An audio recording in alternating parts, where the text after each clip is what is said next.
மதம் தந்துட்டாங்களே, நாம சொன்ன வாசிங்க, தெரிஞ்சவங்க வாசிங்க. ஏன் உங்களுடைய தர்ஜமா, உங்களுடைய மொழிபெயர்ப்பில் பிழை இருக்கிறது, அதை காட்டுறதுக்கு தான். ஏன்னா தர்ஜமா பிரச்சனை. அப்ப ஏன் அந்த விஷயத்துல முன்பின்ன விட்டுருக்காங்க, முன்னால விட்டுருப்பாங்க, பின்னால விட்டுருப்பாங்க, மீனிங் சரியா இருக்காது. அதை விளக்குறங்கிறதுக்காக தான் வாசிங்க, தாங்க விளக்கம் சொல்லிவிடும். பதில் என்கிட்ட இருக்கு, ரெட்டியா இருக்கு, ஒவ்வொன்றுக்கும் சொல்லுவோம், வரிசையா வரணும்.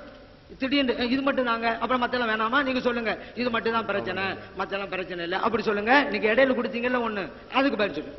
அதுக்கு இந்த நேரம் இப்பதான் தந்தாமே, அப்ப நீங்க சொல்லுங்க இதுக்கு முன்னால உள்ள விட்டுருங்க, பதில் வேணாம், இதுக்கு மட்டும் பதில் சொல்லுங்க. அது மட்டும் தாங்க, நாங்க ஒவ்வொன்றும் பதில் சொல்லணுங்கிறீங்க, இடையில ஒண்ணு கொண்டு வந்தீங்கன்னு அர்த்தம். அப்ப இதற்கு முன்னால உள்ள நீ எடுக்கப்படலன்னு வழங்குது, எல்லா கிதாபையும் கொண்டு வரலன்னு தெரியுது. என்ன நினைச்சது, நம்ம சொல்ல வேண்டியதெல்லாம் சொல்லுவோம், அளந்துரும், அப்படியே திணறின்னு இப்படி எல்லாம் கொட்டிட்டாக்கா, அவங்க பாசையில குப்பையை கொட்டிட்டா அப்படியே வெக்கப்படுவாங்க, நெஞ்சு நிமித்துகளை இருக்கிறோம். ஏன் நீங்க சொல்றது பொய், நெஞ்சு நிமித்து சொல்லிக்கிட்டு இருக்கோம். அவர் நினைச்சேன கொட்டிடலாம், திணறுவாங்க, ஒன்னும் செய்ய முடியாது, மற்றதெல்லாம் உழப்பலாம், மதுகப்பட எதுவுமே செய்ய முடியாது, நம்மகிட்ட தான் குப்பை இருக்க அவங்க பாசையில இப்படி நினைச்சாங்க. எவ்வளவு நெஞ்சு நிமித்து பேசிட்டு இருக்கோம் பாத்தீங்களா? ஏன் அவ்வளவு பொய் சொல்லுமா, நம்ம எங்க கவலைப்படணும், உண்மையா இருந்தா காமிக்க வேண்டியதானே, இதுல என்ன இருக்குது? அதனால நீங்க எதுவாக இருந்தாலும் சரிதான், நீங்க ஆதாரத்தை எங்களுக்கு காட்டுங்க, நாங்க பதில் சொல்றோம், பதில் சொல்ல தயாரா இருக்கிறோம். இன்னும் 1000 சொல்லலாம், ஆனா சொல்லி போனா பிரயோஜனம் இல்லை, எங்க டைம் கிடைக்காது. ஏற்கனவே உங்க புத்தகங்களை சொன்னதை கேட்கறது மக்கள் இங்க வரல, முன்னால படிச்சதுதான். நாங்க பதில் சொல்றோம், உங்களுக்கு வாய்ப்புன்னு சொன்னா அந்த கிதாப் எல்லா கிதாபும் தரணும். இல்ல 4 விஷயத்துக்கு மட்டும் கிதாப் இருக்குது, மத்த கிதாப் இல்லைன்னு சொன்னா ஏன் அதை வச்சுங்க, ஒப்பந்தத்தில் தான் இருக்குதுல, ஆதாரம் கேட்டது சொன்னா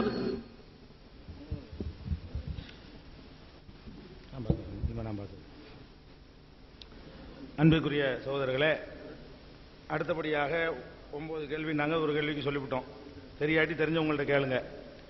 அடுத்த கேள்வி முந்தி சென்ற சஹாபாக்களையும் அன்சார்களையும் பிந்தி வந்தவங்க பின்பற்றாங்க இல்லையா, அவங்கள அல்லாஹ் சிலாகித்து சொல்கிறான் என்று நான் ஏற்கனவே அந்த வசனத்தை வாசிச்சு காட்டிட்டு அதில் சொல்றான்.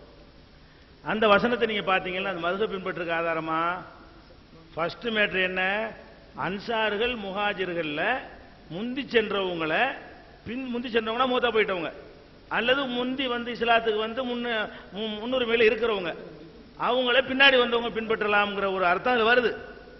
அதுல கூட அல்லாஹ் என்ன செய்யறான்னு கேட்டா, வல்லதி நத்தபஉஹும் பிஇஹ்சான், அழகான விஷயத்துல நல்ல விஷயத்துல நல்ல முறையில் அவர்களை பின்பற்ற வேண்டும்னு சொல்றான். 100% பின்பற்றக்கூடாதுங்கிறான். குர்ஆன் ஹதீஸுக்கு ஏற்ற மாதிரி அவர்கள் சொல்லி இருந்தார்களே ஆனால் சஹாபாக்களையே அவங்க பின்பற்றலாங்கிறான். அது நம்மளும் சொல்லத்தான் செய்யறோம், குர்ஆன் ஹதீஸுக்கு ஏற்ற மாதிரி சொல்வார்களே ஆனால் யார் சொன்னாலும் சஹாபாக்கள் என்ன சொல்வது, நம்முடைய எதிரணியினர் சொன்னாலும் கூட நாங்கள் ஏற்றுக்கொள்வோம், யார் சொன்னாலும் ஏற்றுக்கொள்வோம், குர்ஆன் ஹதீஸில் ஆதாரம் இருக்குமே ஆனால். அதுதான் அங்க சொல்லப்படுகிறது.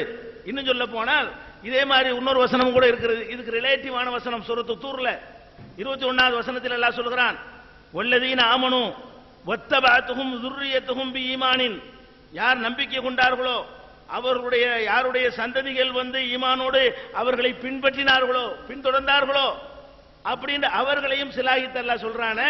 அப்ப நான் வாப்பாவை முகம் பின்பற்றான்னு அர்த்தமாப்ப, நீங்க அவர்கள் சொல்லக்கூடிய அந்த அர்த்தம் வைப்பதாக இருந்தால் முந்தி சென்ற சஹாபாக்களை பின்பற்றலாம்ங்கிற வார்த்தை மாதிரி ஒரு வார்த்தை, முந்தி சென்ற மூமின்களை அவங்க புள்ள குட்டிங்க பின்பற்றலான்னு இருக்குது. நான் எங்க வாப்பா பின்பற்றலான்னு அர்த்தமா, நீங்க உங்களை உங்களுடைய பிள்ளைகள் பின்பற்றலாம் அர்த்தம் செய்வீங்களா? அதான் அர்த்தமாப்ப. அப்படியே ஒரு பேச்சுக்கு சஹாபாக்களை பின்பற்றுவதுதான் என்று வைத்துக் கொண்டாலும் சஹாபாக்கள்ல முஹாஜிர் அன்சாரை தான் பின்பற்ற தவிர மதுஹபை பின்பற்றக்கூடாது தானே. முஹாஜிர் மதுஹப் வைங்க, அன்சாரி மதுஹப் வைங்க. யார அல்லாஹ் இவரை பின்பற்றுங்கன்னு சொல்றான், இவரை பின்பற்றுங்கள் ஆதாரமாகுமா? உதாரணத்துக்கு இவரை பின்பற்றுங்கள் அல்லாஹ் சொன்னால் இவரை பின்பற்ற சொல்றாங்களே, அதனால இவரை பின்பற்றுறேன், இது எந்த ஒரு சென்ஸாவது நமக்கு ஏத்துக்கிறதா? அப்ப அவர்கள் 2வது ஒரு வசனத்தை எடுத்து வைக்கிறாங்க, முஹாஜிர் அன்சார் தான். நீங்க அவ்வளவு பெரிய சஹாபாக்களை எல்லாம் விட்டுட்டு இவங்களை பின்பற்றுவாங்களா? யார? இந்த குப்பையில் வச்சுக்கிறாங்களே இவங்கள, குப்பைகளை மார்க்குங்கிறாங்களே இவங்களை பின்பற்றுவாங்களாம். இது நல்லா உங்களுடைய பொது அறிவு ஒத்துக்கொள்ளுதா? இது ஒண்ணு சொன்னார்கள். அடுத்து என்ன, ஜும்மாவுக்கு 2 பாங்கு விஷயம் 3வது அவங்க எடுத்து வைக்கிறாங்க. பாருங்கள், ஜும்மாவுக்கு 2 பாங்கு இல்லை என்று சொல்கிறார்கள். அதை உஸ்மான் ரலியல்லாஹு அன்ஹு அவர்கள் தான் உண்டாக்கினார்கள். அப்ப உஸ்மான் பிதத்தை உண்டாக்கிட்டாரா? விதத்தை உண்டாக்கினால் நரகத்துக்கு போவார்கள் இருக்கிறது. உஸ்மான் நரகவாசியா? இது தலைப்புக்கு அப்பாற்பட்ட ஒரு கேள்வி. ஏன் நம்ம திசை திருப்புறோம், அதுக்கு பதில் சொல்லுவோம். அது ஒரு விஷயம். தலைப்புக்கு அப்பாற்பட்ட கேள்வி வச்ச எல்லாத்துக்கும் பதில் சொல்லுவோம். ஆனால் அவங்க என்ன செய்யறாங்க, நல்லா கவனிக்க. தலைப்பு நான் வாசிக்கிறேன். தமிழகத்தில் தலைப்பு மதுஹபை பின்பற்றலாமா? நிலைப்பாடு ஏ. எங்க நிலைப்பாடு? ஏண்டா எங்க நிலைப்பாடு?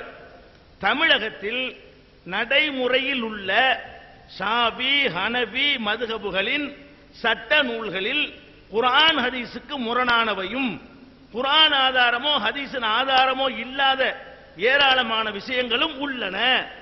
எனவே மதுஹபை பின்பற்ற இதான தலைப்பு. நாங்க எடுத்து போட்டோம், அதுக்கு தானே போட்டோம். எதுக்கு போடல? ஒப்பந்தத்தில் என்ன எழுதியிருக்கிறோம்?